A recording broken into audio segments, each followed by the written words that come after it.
राधे राधे मेरे प्यारे बहनों और दर्शकों। अगर आप सच में मुझको मानते हैं तो इस चैनल को सब्सक्राइब जरूर कीजिए, आपको राधा रानी की कसम, और वीडियो को लाइक कर दीजिए। आज हम एक ऐसे विषय की बात करने जा रहे हैं जो हर शादीशुदा स्त्री के जीवन से जुड़ा है, लेकिन जिस पर अक्सर बिना समझे बूझे व्यवहार किया जाता है। सिंदूर केवल एक श्रृंगार नहीं है, ये सुहाग, सौभाग्य और पति पत्नी के पवित्र बंधन का प्रतीक माना गया है। इसलिए आज इस बात को अंत तक शांत मन से सुनना, डर के लिए नहीं, समझ के लिए। शास्त्रों में कहा गया है कि जब स्त्री श्रद्धा और पवित्र भाव से मांग में सिंदूर भरती है तो उसका प्रभाव केवल उसके माथे तक नहीं रहता, वह पूरे घर की ऊर्जा को संतुलित करता है। पति की आयु, स्वास्थ्य, कार्य और गृहस्थ जीवन सब पर इसका प्रभाव माना गया है। इसीलिए परंपरा कहती है कि सिंदूर यथासंभव अपने ही धन से लिया जाए ताकि उसमें किसी और की ऊर्जा न मिले। और एक, हाँ, सास या परिवार की किसी सुहागन द्वारा प्रेम से दिया गया सिंदूर स्वीकार्य माना गया है। दूसरी बात, किसी दूसरी स्त्री के सिंदूर को अपनी मांग में लगाना शुभ नहीं माना गया है।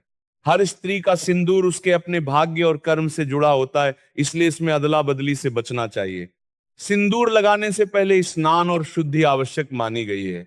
बिना नहाए या अस्त व्यस्त अवस्था में सिंदूर लगाना परंपरा के अनुसार उचित नहीं है। सिंदूर लगाते समय मन में पति की दीर्घायु, स्वास्थ्य और सफलता का भाव हो और अंतर्मन में पार्वती शक्ति का समर्पण किया जाए, क्योंकि अखंड सौभाग्य का भाव वहीं से जागृत होता है। दिशा का भी ध्यान रखा जाता है। पूर्व या उत्तर की ओर मुख करके अनामिका उंगली से सिंदूर लगाना शुभ माना गया है। यह केवल कर्म का नहीं बल्कि मन को एकाग्र और भाव को स्थिर करने की विधि है। पीरियड या सूतक के समय सिंदूर न लगाने की परंपरा है, क्योंकि उस समय शरीर विश्राम और शुद्धिकरण की अवस्था में होता है। यह निषेध स्त्री को हीन बताने के लिए नहीं बल्कि सिंदूर की पवित्रता को बनाए रखने के लिए है। यदि कभी सिंदूर की डिब्बी हाथ से गिर जाए तो घबराना नहीं, लेकिन लापरवाही भी न करें। इसे अपशकुन मानकर भय में जीने की बजाय मन से एक क्षमा भाव रखें और संयम बनाए रखें। गिरा हुआ सिंदूर कूड़ेदान या नाली में न डालें बल्कि श्रद्धा से अलग रख दें।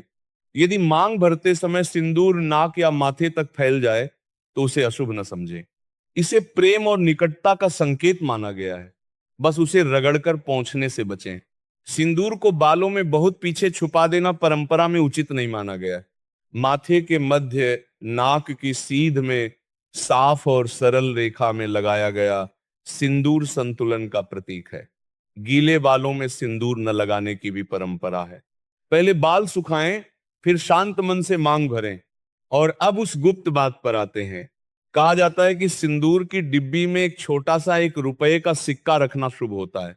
यह धन नहीं, स्थिरता और संरक्षण का प्रतीक माना गया है, जिससे सौभाग्य की भावना मजबूत रहती है। अंत में इतना ही कि सिंदूर डर से नहीं, श्रद्धा से लगाया जाता है। परंपराओं का पालन भय के कारण नहीं बल्कि समझ और सम्मान के कारण किया जाए। जब स्त्री शांत, संयमित और श्रद्धा से भरी होती है, तभी घर में लक्ष्मी का वास होता है। यही सिंदूर का असली अर्थ है।